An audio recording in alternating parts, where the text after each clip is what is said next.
When I was at our parent orientation and I looked up at the crowd, we probably had, like 40 or so parents there. And then I looked up and I also had about 40 employees that were there. And so it took a minute for me to really take in it. Not only were we about to serve about 150 kids in our summer program, give them math and reading class, breakfast and lunch every day, but I was also providing employment for about 40 people. And a lot of the people that we did employ were my former students. So for them to just see me have an idea and then that idea turn into a reality and then they become the beneficiary of my idea, it was an awesome, awesome experience.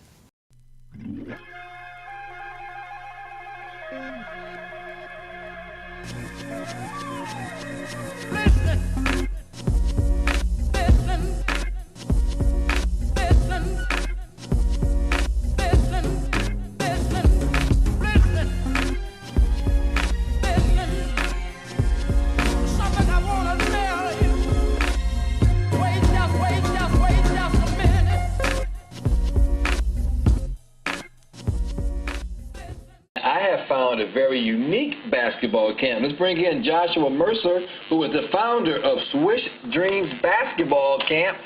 And Joshua, I cannot wait to have you tell me about your camp, because you tell me you teach reading and math through basketball. That's right. That's exactly what we do.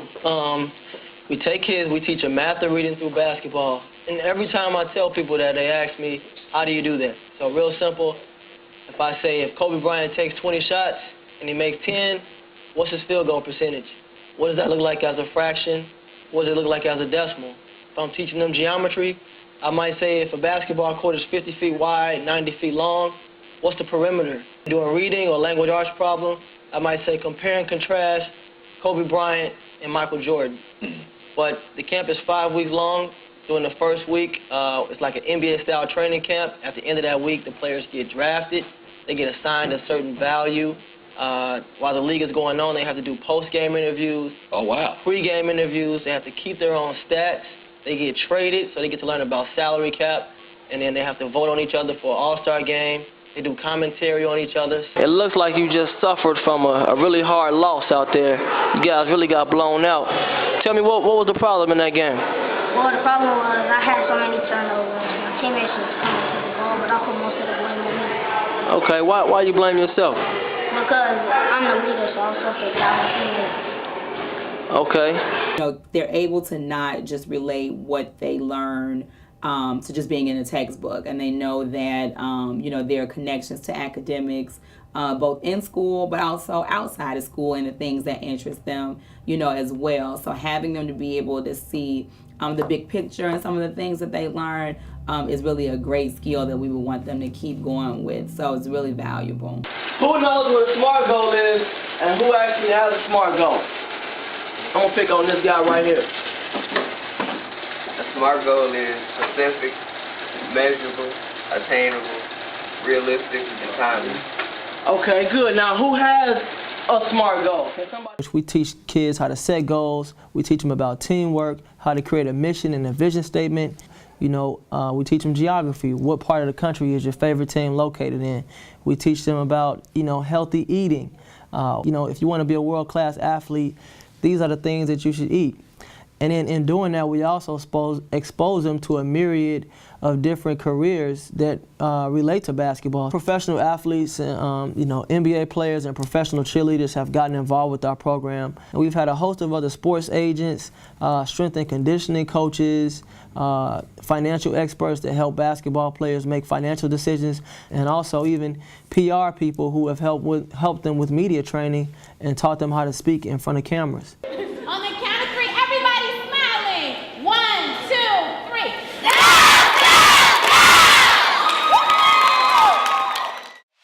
In our second year, there was actually a lot of interest from parents that had daughters. So we decided that it would be a good idea to have our first girls clinic, which was a huge success. We had a bunch of female athletes and female sports professionals come out and support. And as a result, we had about 200 girls come to our first ever girls clinic. So now we have a cheerleading, dance, weekend program, after school program, and this will be our first year with the summer program. So we're even looking to expand it even further and go into volleyball, into soccer, and 7-on-7 flag football. What do you think it means for this camp to officially launch for girls? Well, when you think about the Sky and all these other female basketball teams, it's a perfect fit. It's a perfect fit. So I'm very happy for him. Very happy for Josh. Anytime a person's life commitment is focused on developing young boys into men and young girls grown into women, I think is someone with a legacy vision that will have generational impact. So I think the work that Joshua and his team are doing is phenomenal and something very, very needed, and more people need to know about it. And maybe one day it'll go beyond the African American community and touch others. The vision for Swish Dreams, our goal is to be wherever the opportunity is to serve kids. So whether that's in an urban community, a rural community, in Chicago, DC, Houston, Atlanta. We want to eventually make Swish Dreams a brand that's just as strong as the YMCA or the Boys and Girls Club. So we want to license our curriculum so that it's a part of every school's after-school program. Our 5-year goal for Swish Dreams in Chicago is to have our own facility that houses every sport, that kids love, whether it's karate, math, and reading, basketball, math, and reading, swimming, math, and reading.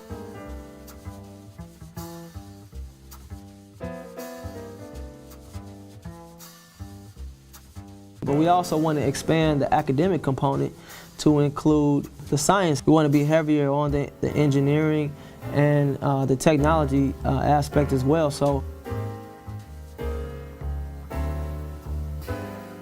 I think this is a great program. It's a great idea, and it looks like that they're really running it, in a really organized, professional fashion, and I like the fact that they combine the athletics with the academics. My sons joined the program, and I think it's been excellent and wonderful. It's taught them a lot of things, camaraderie, competition, and sportsmanship. I think the coaches have been wonderful, and I think it's been a great experience for my boys, and I think they'll be better for it. Last year we were on the west side of Chicago, but because of a lack of funding, we're not able to do that again, and we only have 2 locations on the south side of Chicago. So, we really need volunteers and grant writers. Wherever there's a need, wherever there's a want, that's really where Swish Dreams wants to be.